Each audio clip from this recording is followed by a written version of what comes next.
Why no new contract? Why are people not talking to him? I think basically you have to remember, first of all, there's been a structural change at Liverpool over the course of this summer. You've seen Jurgen Klopp depart the club, and he was obviously a huge part of the furniture there and had huge control over contracts and players in and out the front and back door.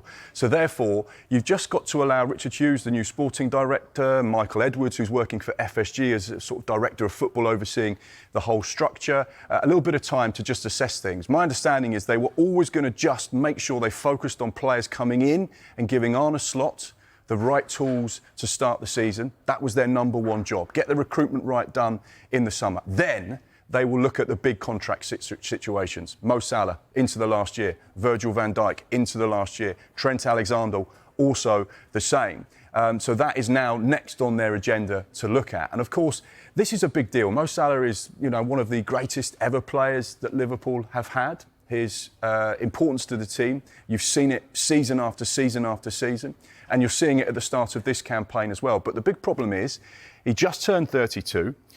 He's obviously on big wages, and there is that commercial balance of how do we keep this player whilst making sure we're paying him the right amount of money, not for what he's done in the past for Liverpool, but what he can do next season, the season after and the season after.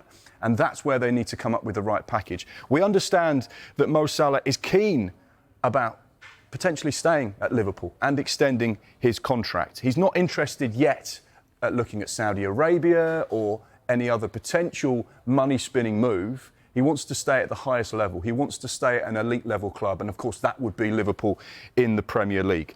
But of course, Liverpool have a little bit of a philosophy where they're reluctant to tie down contracts to big deals on players that are well into their 30s. That's something they historically haven't really done. And obviously, that's where the conversation needs to be started. It's almost a worry for the fans, wouldn't it, that it's not just him out of contract, some big players out of contract, and this Liverpool side, they're the key men as well. I'd be surprised if one of the three, if not two of the three, don't sign new Liverpool contracts over the course of the next few weeks and months. It's certainly on the agenda, but of course they have to do what's right financially. Look at the window just gone. Liverpool didn't go into the market spending on anyone. If the right player wasn't there at the right price, they didn't do it. And that will be the philosophy moving forward. And I think you just have to trust what Richard Hughes and Michael Edwards are trying to do with Liverpool under Arne Slot. Brilliant season on the pitch, which is key.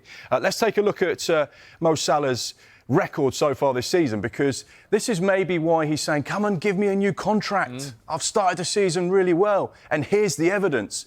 Let's take a little look at this. Now, what's important to point out, first of all, Dave, is this is only based on three games. Small sample size. Small sample size compared to, obviously, the matches he's played in the Premier League. But you can see the distance that Mo Salah is covering per game in the Premier League. 21-22, 9.5, 9.6, 9.8. You can see he's covering more distance in the Premier League at the moment. So he's getting older. He's into his 30s. He's losing his legs. No, he's not. Obviously, you can see with the sprints as well. 18.2, 17.5. But once again, 24.6. But is this also because, contract's up, so he's got something to really play for? If some of the players' 5-year contract, maybe he doesn't need to run as far. And also a new manager who he's probably trying to impress. Absolutely. He'll be trying to impress Arne Slot. He'll be saying to the Liverpool hierarchy, give me a new deal, I'm worth it.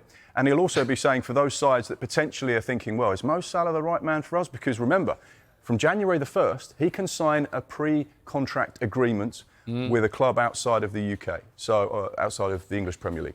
And then final pressures in the final third. You can see once again, data suggests it's up this season. Again, just a caveat, only 3 Premier League games compared to the games he's played in previous seasons.